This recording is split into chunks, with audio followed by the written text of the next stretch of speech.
ទី51ផ្ញើជើងខ្ជែវថ្លាវធ្វើការអានព្យាង្គខ្ជែវអែខ្ជែ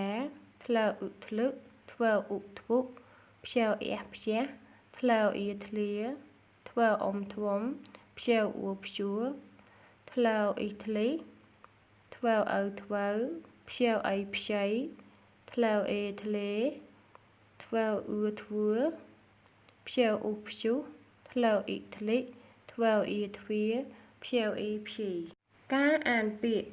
ថ្លាវឧធ្លុធ្វើអេទ្វេសទ្វេខ្ជែវអ៊ូព្យូងព្យុងថ្លាវអង្គថ្លាវធ្វើអឺធ្វើ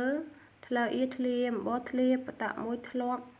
ធ្វើអឺធ្វើកអាការរោការធ្វើការថ្លាវអ៊ីធ្លាយាធ្លាយថ្លាវឧធ្លុថ្លាវអ៊ីធ្លាយាធ្លាយធ្លុធ្លាយតើអ៊ីទីថ្លាវអ៊ីធ្លាទីធ្លាធ្វើអេទ្វេសទ្វេប្រហោអាយហែសហែទ្វេប្រហែ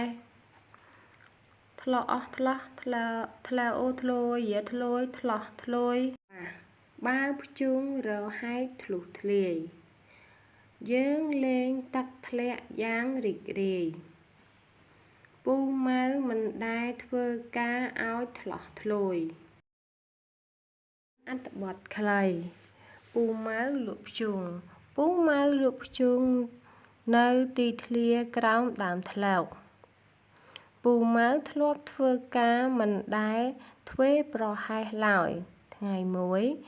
មេឃថ្លោកបាក់ធ្លាក់លើបាវភ្ជុងបាវភ្ជុងខ្លះរហែកធ្លុះធ្លាយពូម៉ៅថាថ្ងៃនេះមិនគួរធ្វើការថ្លោះធ្លយគាត់ប៉ះបាវភ្ជុងដែលរហែកធ្លុះធ្លាយពូម៉ៅគិតថានឹងមិនត្រូវធ្វេសប្រហែសទៀតឡើយគាត់រើភ្ជុងចេញពីក្រោមដើមត្នោត